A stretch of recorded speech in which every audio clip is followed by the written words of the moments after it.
Aux funérailles de mon mari, ma belle-fille a lancé que j'avais des larmes de crocodile. Ce qui l'a vraiment fait taire, c'est le testament. L'église était remplie de fleurs. Des lys et des roses les préférés de Jacques. Leur parfum sucré flottait dans l'air, mais tout ce que je pouvais sentir, c'était l'amertume du chagrin. Mes mains tremblaient sur mes genoux, assise au premier rang, les yeux fixés sur le cercueil. 50 ans de vie commune, envolés comme ça. « Ça va, maman ?» Ma fille Sarah m'a serré la main. Ses yeux étaient rouges. J'ai hoché la tête, incapable de parler. Que dire, Jacques était parti. Mon Jacques, mon roc pendant un demi-siècle. Les gens arrivaient. Des amis, des anciens collègues. Je voyais mon fils Thomas entrer par la porte latérale, sa femme, Magali, juste derrière lui. Mon cœur s'est serré. Thomas ressemble tellement à son père. Mais ses yeux étaient froids distants. Magali le guidait la main dans son dos. Son tailleur noir était impeccable, son sac de marque bien en vue. Il n'était pas venu à l'hôpital. Pas une seule fois durant les dernières semaines. Toujours trop occupé. Des urgences à Paris.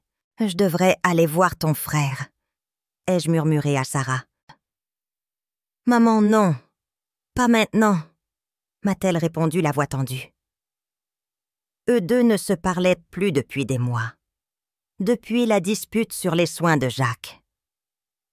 Magali insistait pour l'achader l'hospitalisation à domicile, tandis que Sarah voulait tenter ce nouveau protocole dans une clinique privée. Mes enfants s'étaient déchirés, et moi j'étais au milieu regardant mon mari s'éteindre. Le service a commencé. Le curé a parlé de la vie de Jacques. Je n'entendais presque rien.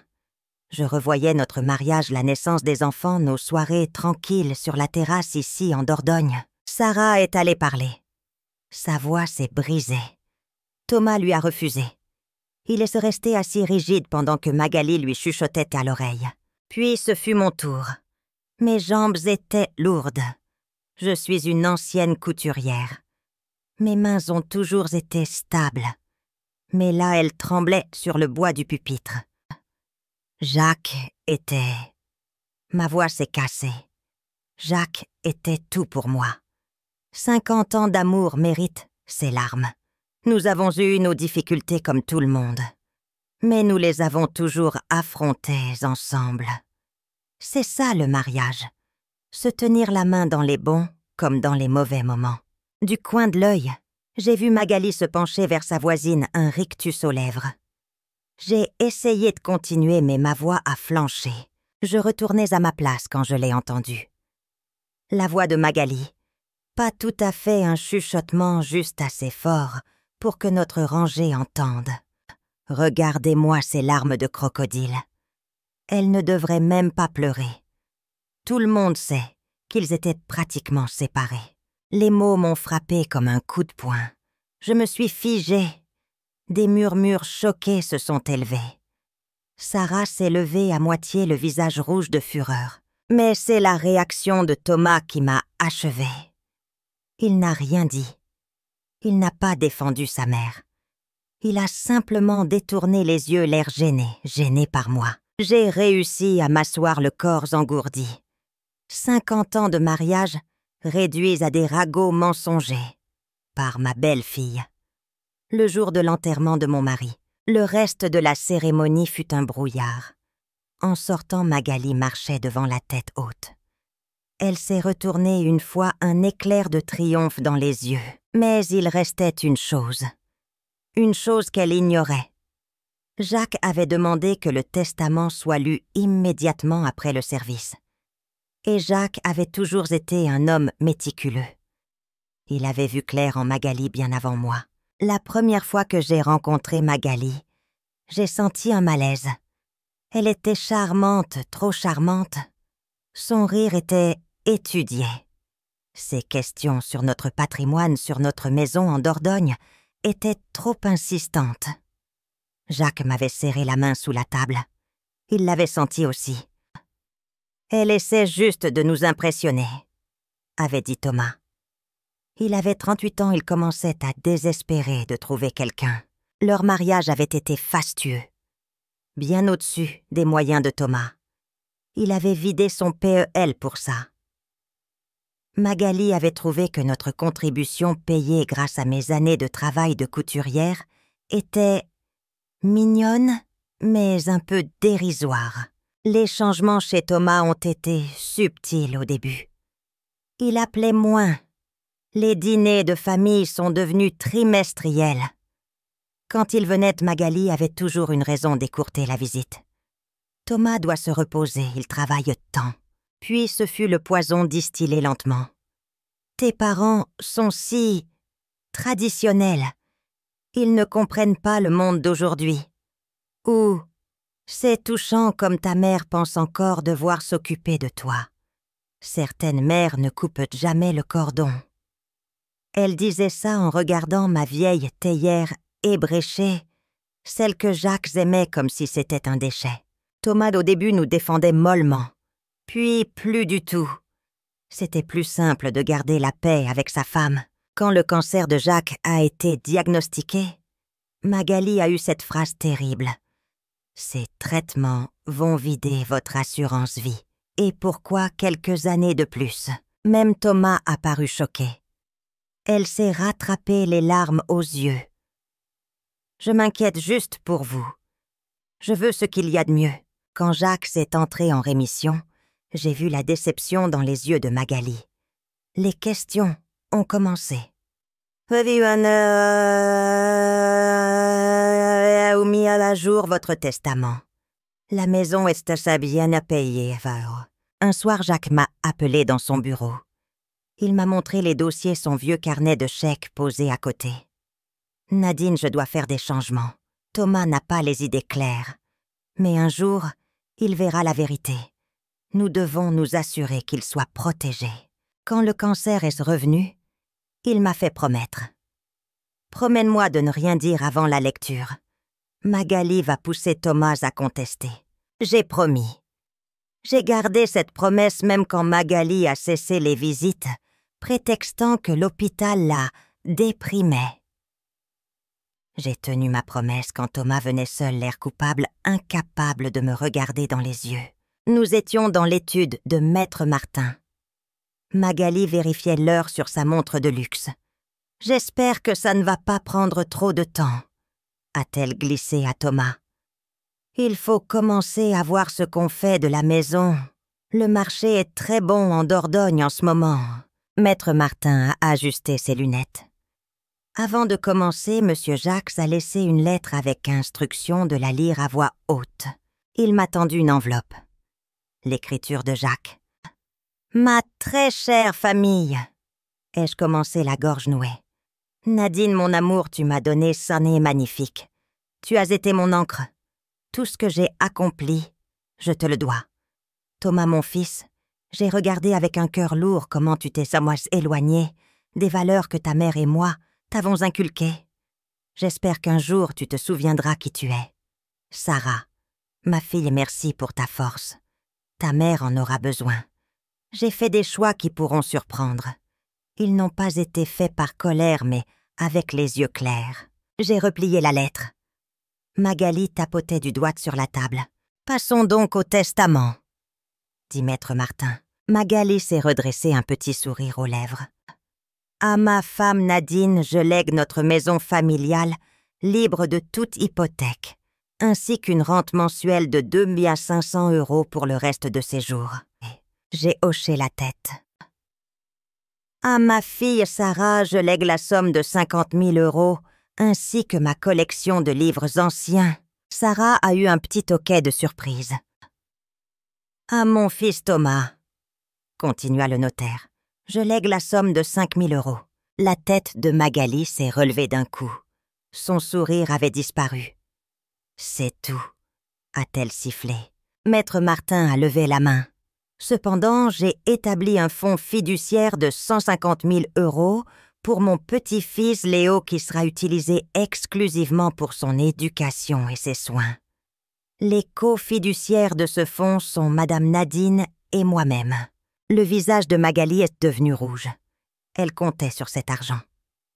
Jacques s'était assuré qu'elle ne puisse pas y toucher.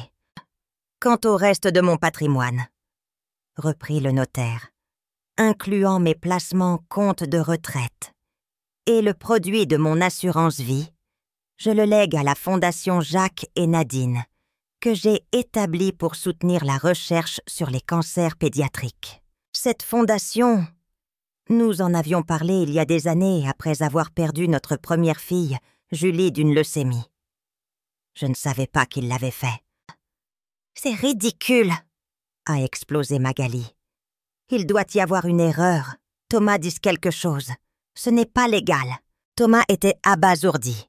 « Papa, il a presque tout donné à une fondation. »« Madame, » dit calmement Maître Martin. Monsieur Jacques anticipait une contestation. Il a me laissé une documentation très détaillée, expliquant ses décisions, y compris des archives des aides financières déjà fournies à Thomas au fil des ans, pour un total de plus de 150 000 €. Contester le testament rendrait ces archives publiques. Thomas est devenu blême. Les prêts pour les projets de Magali. L'apport pour leur voiture de luxe. Jacques, mon méticuleux. Jacques avait tout noté. Magali s'est levée d'un bond et a quitté le bureau en claquant la porte. Thomas était resté un instant. « Maman, je ne savais pas pour la fondation. Pour Julie. Il y a beaucoup de choses que tu ne sais pas, Thomas. » Ai-je répondu doucement. Il a hoché la tête, puis a suivi sa femme. Maître Martin m'a tendu une petite enveloppe. Une dernière chose. Jacques m'a demandé de vous remettre ceci en privé. À l'intérieur, il y avait une seule clé. Le lendemain matin, j'étais dans ma cuisine. Le téléphone a sonné. C'était Sarah. « Maman, tu as vu ce que Magali a mis sur Facebook. Elle raconte partout que tu as manipulé papa quand il était malade. Que tu l'as forcé à changer le testament pour punir Thomas. » Je me suis assise lourdement. Plus tard, je suis allée chercher mon pain. À la boulangerie, j'ai senti les regards. J'ai entendu Madame Dubois murmurer à sa voisine. Les ragots de Magali fonctionnaient. On a sonné, c'était Thomas. Il avait l'air terrible. « Maman, il faut qu'on parle. » Il s'est assis sur le bord du canapé. « Magali veut que je conteste le testament. Elle dit que papa n'était pas lucide à cause des médicaments. Elle dit qu'on peut prouver qu'il a été manipulé. »« Par moi, tu veux dire ?» ai-je dit sans expression. Il a eu la décence de baisser les yeux. « Elle est furieuse. On comptait sur cet héritage pour payer des dettes. »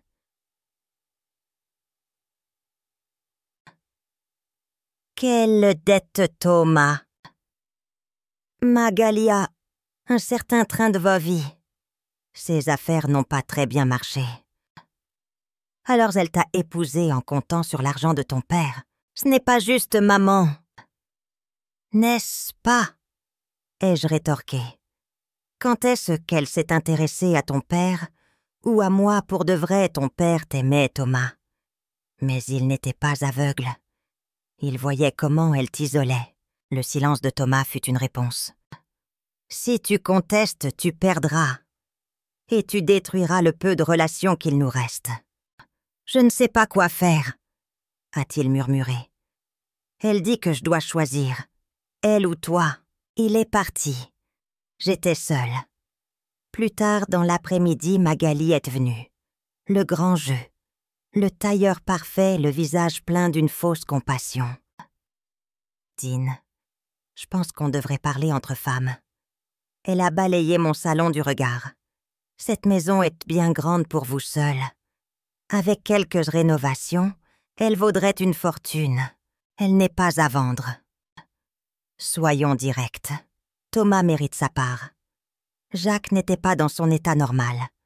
Si vous acceptez de contester avec nous, nous pourrions trouver un arrangement qui profite à tout le monde.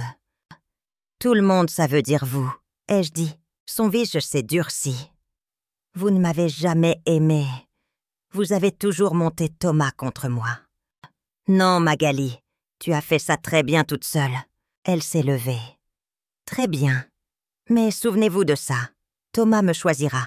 Il le fait toujours. Et vous serez complètement seul. Après son départ, je me suis assise dans le fauteuil de Jacques. Avait-elle raison? Cette nuit-là, j'ai rêvé de Jacques. Il m'a souri. « Fais-moi confiance », m'a-t-il dit. Le lendemain matin, j'ai regardé la petite clé qu'il m'avait laissée. Dans notre chambre, derrière ses costumes, il y avait un petit coffre-fort. J'ai inséré la clé. À l'intérieur, une enveloppe épaisse à mon nom. J'ai compris. C'était le dernier cadeau de Jacques. Ce n'était pas de l'argent. C'était des preuves. J'ai tout étalé sur la table de la salle à manger. Des relevés bancaires montrant des transferts importants des comptes de Thomas vers des comptes au seul nom de Magali. Des factures de cartes de crédit des achats de luxe, faits alors qu'elle prétendait qu'ils avaient des difficultés. Des captures d'écran de messages WhatsApp. Elle se moquait de nous. Elle nous appelait ses distributeurs automatiques. Et le pire, la lettre d'un avocat, datée de 3 mois. Magali préparait son divorce. Elle avait l'intention de quitter Thomas dès qu'elle aurait sécurisé ce qu'elle pensait être son héritage. Mon sang s'est glacé. Avant que je puisse décider quoi faire, on a sonné. C'était Thomas. Il avait une petite valise à la main. « Maman, je peux entrer. » Il s'est effondré sur le canapé.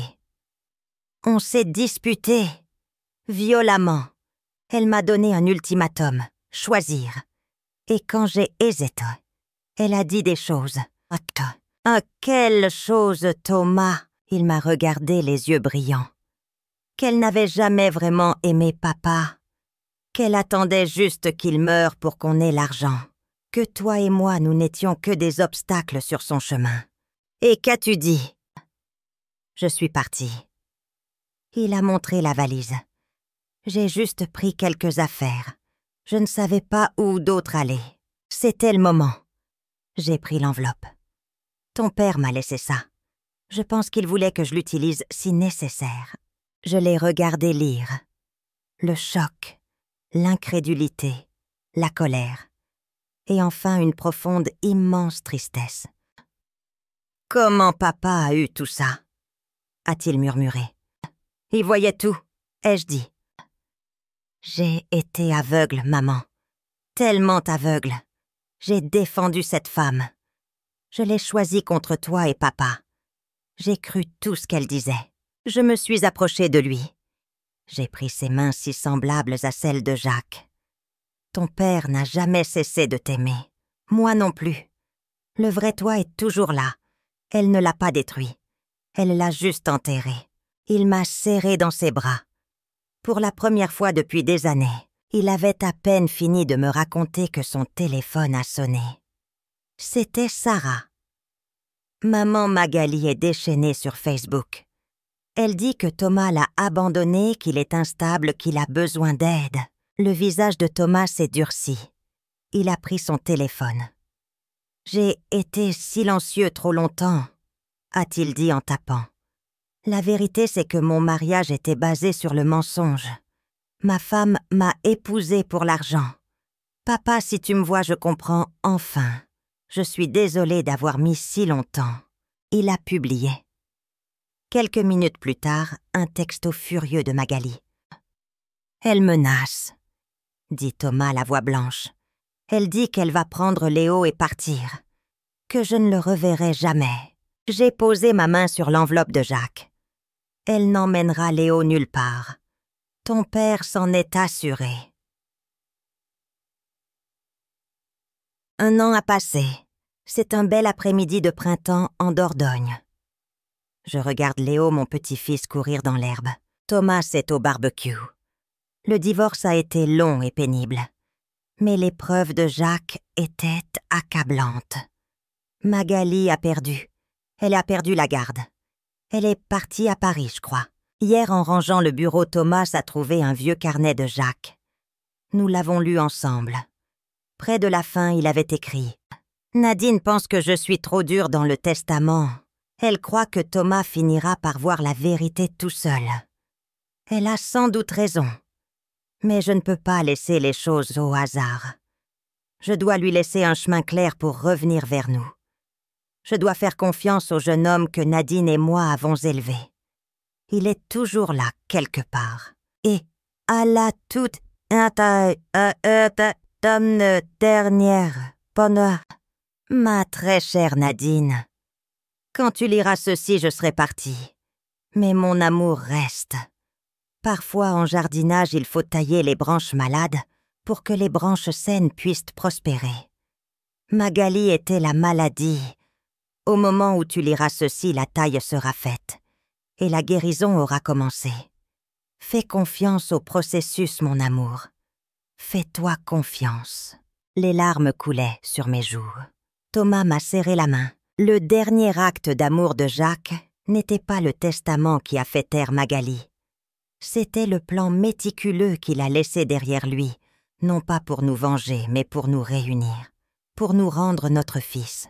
Si vous aussi vous avez dû faire face à l'injustice ou à l'incompréhension même de la part de vos proches, partagez votre histoire dans les commentaires